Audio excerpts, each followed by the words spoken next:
If this is the house that Jax built, then I'm gonna need her to put it on the market before it comes tumbling down. Hey y'all, welcome to my channel Reviewed, where we talk about all things television and film from today and yesteryear. So I wanted to come on here and do a quick recap of this past week's episode of Reasonable Doubt. And y'all, I see why they call this show Reasonable Doubt, because it's just like, what do we believe at this point? It's just, oh my gosh, let's get to it. So, of course, the episode starts off with Jax talking to Adrian, aka Similac, honey, and she's just basically like, "What's up? What's going on?" And then he pulls out the blicky. Immediately, Jax's anxiety starts to kick in. She starts having flashback of Michael Ealy, aka Damien, and everything that she had to deal with him last season. You know, when he held her hostage or whatnot. So Jax is like, "You need to calm down. You know what is going on." Adrian is saying all these things. He ends up taking Jax's cell phone, and she lets him know real quick, "Hey, Daniel is outside waiting for me. If he don't hear from me in a few minutes, I've already given him the okay to call the popo." And so Adrian was like, it's just a lot of things that's going on. You should have minded your business. And she's basically like, "Dude, Chanel is my friend. What are you talking about?" And so Adrian is just like, "Listen, I'll tell you whatever you need to know, but I need immunity." And so he ends up giving Jax, the blicky or whatnot. And she ends up calling Daniel. She gets her cell phone back and she ends up calling Daniel, letting him know it's okay for him to come in. So after all that goes on, honey, Jax goes home and pours herself a couple of shots, as she should, because Adrian got her anxiety at an all-time high. She goes into the bedroom to do a little foo-la-la with Lewis, and Lewis is having a hard time rising to the occasion, if you know what I mean. Okay. So here we have Jax in a boardroom. She's having a meeting with Corey, Crystal, and Daniel, and she basically lets them know that she's come up with this plan to have Adrian confess to being the one who sent Chanel's husband to meet the Grim Reaper. Okay, she is going over all these talking points, and she's basically saying that at this point and where Adrian is, I guess basically in his guilt and the things that he's done to Chanel, in reference to the money and getting caught up with this man, this dude, she was like, she can basically coerce him into admitting that he is the one who popped old boy upside the head with the trophy, and that, the shock of everything, that Chanel, she just felt like she should be the one to take the blame for it because of the, I guess, basically they're trying to say battered woman syndrome. Like, she feels like it's her fault ultimately overall. So that is why she was caping for Adrian. Everybody's impressed with the plan, including Corey. And baby, he was sitting back looking at her with lust in his eyes. I was like, okay, here comes trouble. No. Stay over there, trouble. Stay over there. Okay. So y'all, we get a moment here with the prosecuting attorney. I don't know this lady's name. It is what it is, okay? So she's talking to her son, and she's getting ready to take him to school because, she's headed to court or whatnot. Gets out of her car, honey. The tire is completely flat, baby. It is slashed, okay? And so she ends up being late for court. So she finally makes it to court, and the first person they put on the stand is the 911 dispatcher. And they end up playing Chanel's call. And as you can see, Chanel got her hands in her head. She is just, just hearing her voice, and I guess just remembering that moment just brought up feelings and whatnot. So the 911 dispatcher was basically trying to make it seem like Chanel was more concerned about them coming to get the body versus what actually happened. She was just like, she was just more concerned about, she was like, the fact that she kept saying, "I don't want to see it anymore. Can you please hurry up and send someone?" She said she felt like that just meant that in some aspects, Chanel did not feel guilty for what transpired. They also get this lady on the stand who was Chanel's realtor. And so, the prosecuting attorney is like, "So you were showing her homes?" And she was like, "Yeah, in what area and things of that nature." And then the realtor says, she wanted to make sure that the home was, met the needs of her and her daughters. One of her daughters swim and this and that and third. And so they asked her, did Chanel ever have anyone with her? And of course, she says yes. She saw her with, of course, Adrian. But the neighborhood that Chanel apparently was looking at was a neighborhood that the homes were lesser value than the actual home she stayed in. And so when Corey, cross-examines the real estate lady, he was basically saying, so the fact that she was willing to downgrade, does that not make it seem like she was just eager to try to remove herself from the situation that she was in, when ultimately the home that she was living in was more elaborate, more expensive, or whatnot? So he used that talking point to basically, I guess, make his case to the jury that by any means necessary, she just wanted to remove herself. Chanel wanted to remove herself and her children out of that environment that she was currently living in. So later on in the episode, honey, we get this scene right here between Jax and Corey. And let me tell you something. I literally was talking to the TV. I was like, wake up, wake up. I was like, this cannot be real. Y'all not to have my girl Jax back on the host role. Like, we're not doing that. We are not doing that right now. Okay. So when this scene happened and they was all up on each other, I was like, you got to be kidding me. Even though Corey was giving her the lust eyes in the boardroom, honey, I was like, come on. I had a feeling this was going to happen, but I was so happy when he woke up from his dream. I was like, thank you. Because, listen, we don't need no problems, okay? Because we just don't need that. We don't need that type of trouble right now. Like, no thanks. Stay where you at, okay? So we also get a moment where Spencer, he knocks on his sister's door and he ends up seeing her. She's recording a video for social media or whatnot, and got, dancing, got her shirt all tied up and whatnot. And he was like, what are you doing? And she was like, don't worry about it. Basically like, why you in here? And he was like, you're not supposed to be recording no videos or whatnot. And she was like, so? And he was like, well, I'm going to tell mom. And she was like, well, if you tell them, I'm going to tell them what's in your drawer. And so he was like leaned over and he was like, I don't know what you're talking about. And she looking at him like, yeah, you do. That's why you over here looking at me like whatever. But ultimately, he ends up telling his parents. And I'm like, sir, no snitching. No snitching. So Jax goes to see her therapist, and she's basically doing a check-in, letting her therapist knows what has been going on. The therapist is asking her, have you been taking your medication? How's your anxiety levels and things of that nature. And so at this point, Jax is just like, she feels like everything is going so well, but she also has that apprehensive feeling that something bad is going to happen. She was just like, I'm just basically waiting for the shoe to drop. And I'm thinking to myself, honey, not only is the shoe going to drop, baby, but it's going to start tap dancing too. Okay. So Jax ends up meeting up with Daniel at the courthouse. And Daniel basically is letting her know, hey, this whole gambling operation was a cover up. He was like, the guy, Evan, he basically is hooking men up with young girls. And she was like, what? He was like, yeah. He was like, he's basically trafficking these young girls from these old dudes, putting certain wristbands on them and things of that nature. And she's like, oh, so we got a whole Epstein thing going on. He was like, yeah, basically Corey ends up walking up and Jax ends up giving him the information as well. And so Corey looks at Daniel. He was like, yeah, man, good job. And so Daniel ends up looking up at Jax, and Jax like, bye, Daniel, see you later. Like, don't be looking at me for no props, honey. Your job is to get the information, and you did. Thank you for doing your job. Okay. So Lewis ends up going up to the school while Tony's dropping off her child or whatnot. And she's like, come on, dude. She's looking at him like, what you want? And he basically lets her know, look, I'm not okay with what you're okay with. He was like, if that is my child, I want to know.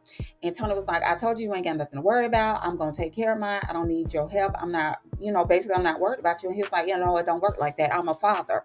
I'm basically like, I'm a man. I want to be responsible for what is ultimately possibly mine. And he was like, the fact that he does not know, he's not okay with it. And he was like, I talked to my doctor. He said that there are tests that they can do. And she was like, no, I'm not with that. That could be dangerous for the baby. He was like, no, it's not. I spoke to my doctor. He said he can see us this afternoon. He was like, I really want to do this. And, she was like, okay. So she agrees to go ahead and meet up with him to get a paternity test to see if he in fact is the father of the baby.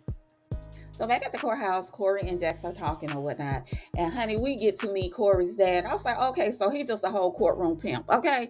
Like he, listen, when he walked out, I was like, oh yeah, he one of them old men, baby. Like you can't tell him nothing. I ain't mad at him either, but I could also, I guess you get the sense that Corey has the type of relationship with his father, like he feel like he could never measure up, because even when they went into court for that day, to me it was a lot of grandstanding. Like he wanted his dad to know that I can do what you do too, and I could tell that that's the type of dynamic that those two have with one another.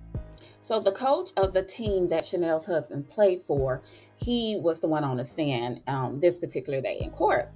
And so he, along with that same mentality of the mother-in-law, was basically making it seem like Chanel was the problem. He was like, so and so was such a good dude. He would never, hurt her. And so he's playing it up like, again, like Chanel is the problem. Like maybe Chanel provoked him, or maybe Chanel just brought the worst out of him. So once Corey gets up and he, crosses examines the guy, he was like, so you basically cape for your players. He was like, you said the same thing about so and so, and that he was a good dude, and he would never harm anybody, and he ended up offing his wife. And so when Corey said that, honey, the coach basically, it was nothing left for him to say. It was like, you can't. There's no way that you could vouch for that or cover up for someone who you ultimately said was a good guy, and this dude end up, offing his wife. So Adrian meets up with Evan, and he basically lets Evan know that Jax will no longer be a problem. And he was like, well, what did you do? How did you handle it? And, what made her shut up and stop running her mouth? And Adrian basically was like, she just wants the best for her friend. What's going to be best for Chanel? And then Adrian also lets Evan know, he was like, by the way, I've been subpoenaed. I have to testify in court. And so Evan was like, okay, like, what to say and what not to say. Basically keep my name out your mouth, and we ain't going to have no problems. After court, Corey's dad offers to take Corey and Jax out to lunch. And of course, Corey, he was like, no, I'm good, we're good. And Jack's like, no, I would love to. It's like, it's not often that you get to interact or have lunch with such a profound attorney, with their reputation. So, I would love to, sit down and chit chat with you or not. So, honey, they go out to lunch. Corey gets up to take a call or something. And here come old courthouse pimp trying to hit on Jax. And he was like, do you date older men? And she was like, I guess if you count my husband who's 3 years older. He was like, no, I'm talking about he was talking about himself. And I was like, yo, Jax really Jax was like, are you kidding me? And she basically told him real nice, nasty, not interested, not gonna happen, keep it moving. So Jax gets in her car after she leaves the restaurant, and she gets a call that her mom is in the hospital. So she gets there, and her mom was basically intermittent fasting. And she was like, well, if Beyonce can drink cayenne pepper and whatever that concoction is, she's like, if she can drink it and lose weight, then why want to work for me? She's like, mama, you basically, she said, you ain't Beyonce, meaning mama, you ain't nowhere near Beyonce age. Stop it. And she was like, why are you trying to lose weight? She's like, so and so wants to take me on a cruise. I just want to look good. And she was like, well, mom, if he don't accept you for how you look, then that's not somebody you need to be with. It's just like, no, it's not him. It's me. He thinks I look, fine. It's just like, well, he sounds all right to me, but you just have to take care of yourself. She told her mom, she was like, I'm not going back in for the rest of the day. Basically, I'm going to clear my schedule, and I'm going to stay with you for the rest of the day. So Jax leaves out the hospital. I guess she's, calling her office or whatnot to let them know that she won't be in. So she's on the phone. And honey, as she's talking, she sees Lewis across the street. He's coming out of another part of the hospital. So she gets off the phone and she calls Lewis, and he sends her the voicemail. And so she's looking like, oh, Negro, I know you did not. Oh, yes, he did. So she ends up calling him again. He picks up the phone. And she's talking to him. She's like, hey, what's going on? He was like, nothing. How was court? She's like, it's fine, whatever. What are you up to? And he was like, nothing, just some work stuff. And she's like, oh, really? And he was like, yeah, let me call you back. Now, listen, I'm from the South, okay? Like, I understand that you have to have decorum and you have to think before you speak or take action on anything. But as soon as he said to her, I'm handling some work stuff, I'm like, honey, you should have been across that street. First of all, technically, you should have been across the street when he sent you the voicemail the first time. Not confrontational, but just like, why did you just send me the voicemail? Like, girl, when he told you he was handling work business, I would have been like, oh, okay, bet. Like, but I get it. she was just trying to be cool, calm, and collective, and she basically just let it fly. So later that night, Lewis, he tells Jax, he was like, we need to talk. So here I am thinking that he's gonna go ahead and fess up and let her know, hey, what was going on between he and Tony. But honey, it's about the doggone social media post that their daughter did. So they go in there and they let her know, you are not allowed to do what you feel like you want to do with the phone that we pay for. And Jax lets her know, she was like, we gonna take this phone for a week because we pay the bill. And later on that night, when they get ready to go to sleep, Jackson's like, Lewis, is everything okay? And I'm like, okay, number two, she gave you a second chance to say something. And he was like, yeah, I'm just really tired. And so he still doesn't say anything to her. So the next day, Jax and Autumn go running. They're jogging and whatnot. And Jax basically lets Autumn know, she was like, Lewis, something is going on with him. She was like, when I was at the hospital the other day with my mom, I saw him leaving out, and he basically made it seem like he wasn't there. And she said he didn't say anything to me about it.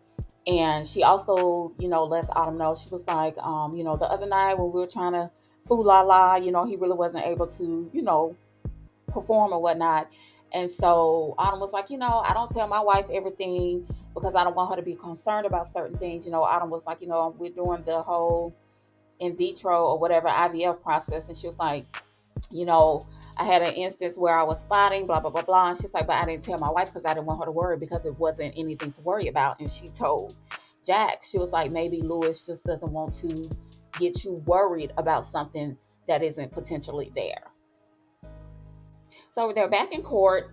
Adrian is on the stand testifying, and Jax gets up to cross-examine him, honey, and she starts hammering him and putting the pressure on him. And, she basically blurts out, so are you the one who sent Chanel's husband to be with the Grim Reaper? And he was like, nah. He was like, no, I didn't. I'm not the one who did that. He said, I wish I did because Chanel won't be going through what she's going through. So, honey, everybody in the courtroom is aghast. They're like, what the farfanugan? Because she basically is literally, she is trying to get him to confess to something that he absolutely did not do. And so he ends up saying, no, I did not do it. And he also basically ends up spilling all the tea about Evan and the money and all that. And the little henchman that Evan sent to the courthouse that day, he gets up and walks out of the courtroom, basically after Adrian spills whatever little tea that he did. And so to me, I'm like, that would have been too obvious for Adrian to have been the one to send Chanel's husband, to the Grim Reaper, because who else could it have been outside of the abused wife but her lover? So I'm glad they didn't go with that narrative, that scenario, because it would have just been too obvious that he would have been next in line to be the one that could, bash Mr. upside his head. And to me personally, I am still thinking that it could very well have been the oldest daughter, or now I'm also wondering if it could have possibly been the girl Tony, because we now know that Tony was messing around with Chanel's husband. So I don't know. I still, for whatever reason, I think it may have been the daughter, and I could be completely wrong, but we really just do not have enough detailed information yet as to who this person is that ultimately sent Chanel's husband to his demise, unless they are going to introduce someone, maybe the next episode, that maybe going to end up wrapping up this season, and we find out who actually, went upside his head. So the next day, Jax ends up bringing the information to the prosecuting attorney, and I guess that's her boss, that Asian guy. And, she and Daniel basically, tell them that, hey, if y'all want this tea, if y'all want to be the ones to break this story and make it seem like y'all were the ones who uncovered this grand scheme, I'm gonna need immunity for Adrian. That's basically what I need. I need immunity for him and protection for him. So, honey, later on, Jax, she's in her office or whatnot, and she goes out and Crystal, she goes to Crystal's desk, and Crystal is up here looking at her phone. And she's like, girl, how about Tony was at the hospital the other day getting a paternity test? And she's like, it's all on the blogs. And honey, she turned that phone around and give it to Jax. Jax zoom in and she see that that bandage wrapped around Louis' hand, baby, her heart dropped. Baby, I could see her heart drop in her face. We all know what that feel like when our heart drops to our stomach, child, because something that shocked us, honey. I felt that for her. When I tell you I felt that one, I was like, oh Lord, baby. This is the thing. We all know what happened in season 1. And Jax was a whole hoe. Okay. Like she was doing her thing. Okay. And her husband was aware of it. Okay. The door was open, basically. The door was open for them to do whatever and whomever. Unfortunately, Louis, whomever, is turning out to be a possible baby mother. So at this point, it's just like, Jax, what do? You made your bed, you gotta lie in it. Unfortunately, Louis, is the person that you lie next to in that bed. However, y'all was both in other people's beds. Like, girl, what is she gonna do? And it's just like, it's just, y'all, I don't know. I don't know what they're gonna do. I don't know if it's gonna be his baby. Like, I guess it will add more to their situation, because they are in counseling. They are basically finding their footing in their marriage. They're getting back on track. And then for them to throw this in there, that is something that could possibly happen because, again, the doors were open.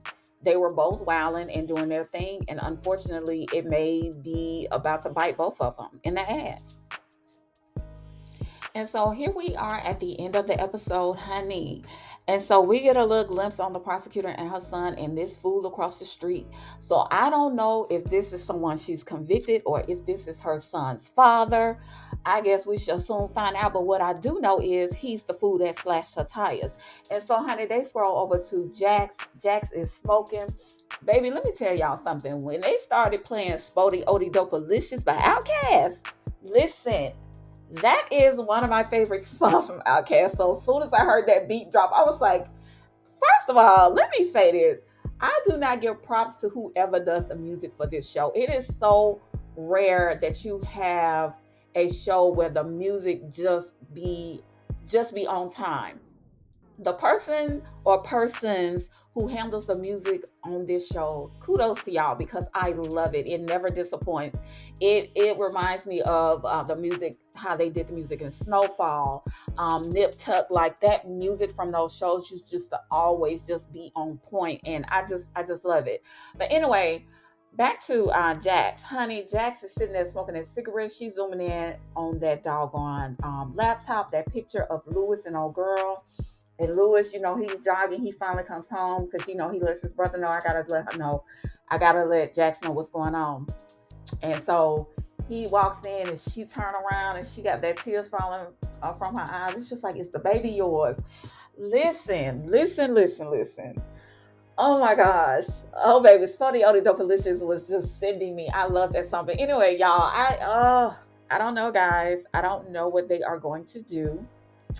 If the baby is Louis basically already let Tony know, hey, I don't play the radio about mine. I'm going to take care of my child, I guess it's just going to be what the decision that they are going to make, if that is his kid, how that is going to affect him and Jax going forward.